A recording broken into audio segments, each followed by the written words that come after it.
This video will cover version 47 of Lethal Company. There isn't too much to it, but not too many people are aware of it, as nothing more than a Discord post was made to point out that it exists, so I thought it was worthwhile to make this video to notify those who are interested. I don't have a lot of time because of my final and my not-so-final semester, so this is going to be really quick. The update has been released as a beta, so installing it is a bit less straightforward than usual, but I'll go over how to in a moment. If you have mods installed, you might want to uninstall them first, because they might interfere with the update. The update includes a weekly challenge mood mode, similar to the prismatic trials of Risk of Rain 2, except here you compete with others for a leaderboard score of the highest scrap value collected in one day on the same seed. There are also some bug fixes apparently, but they were not specified. Timestamps should be available to navigate through the video, but no subtitles for now. I'll try to add some in the future. So to install the beta, go to Lethal Company in your library page, then Properties, go to Betas, click on the None arrow, and then select the public beta branch, and then it should start installing on its own.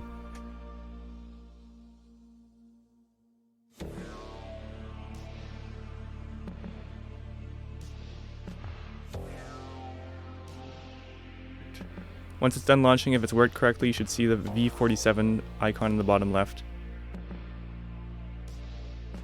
If you want to double check, you can check for features such as the new tag system. You can now enter tags when searching for a public server, and this will let you sort of narrow down what servers you might want to play on. I think the wording is pretty specific.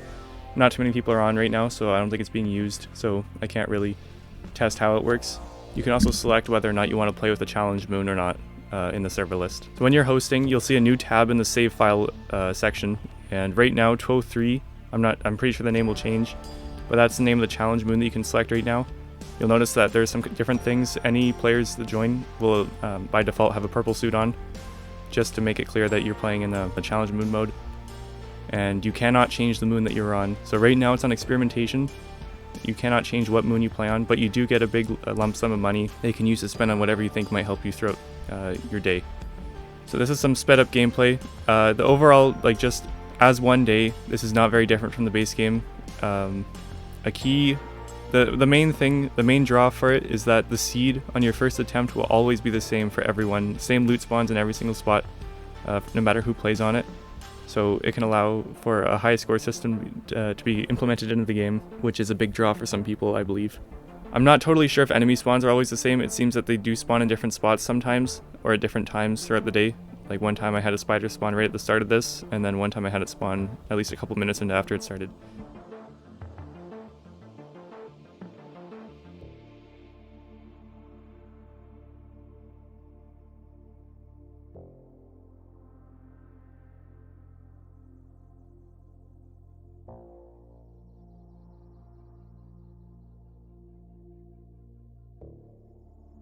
This is an important thing that I'd like to point out just to prove something. So long as you're playing on the same seed by selecting this mode for the first time in a save slot, all loot will spawn in the same spots every single time. This will not be the case if you decide to play the mode without resetting the save file. This is what you'll see when you end a day. You'll get your performance report and your level up stuff just as normal, and then you'll see your challenge results and your rank.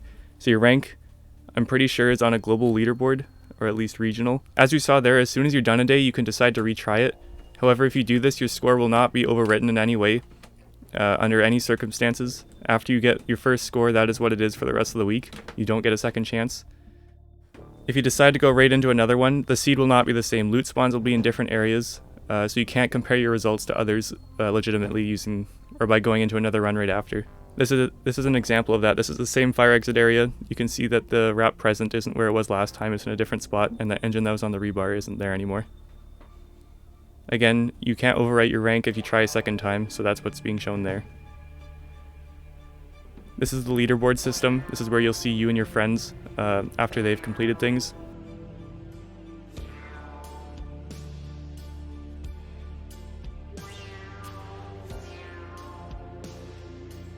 This is a new lobby, so you'll see, if you go back and compare the footage, you'll see that that present is in the same exact spot, and then you'll see the engine there in one moment. Yeah, the engine's in the rebar spot, same as it was last time. And again, you can't overwrite your rank in any way once you've gotten your first rank, even if you play in a different lobby. Here you can see your friends on the ranks. Things seem to be a bit bugged, or maybe if you play with friends, they can't get a second rank. I'm not totally sure how this works. You can also remove your rank from the leaderboard. I'm not totally sure why you'd want to do this, but you can if you want to. This does not allow you to resubmit a rank though, at the moment.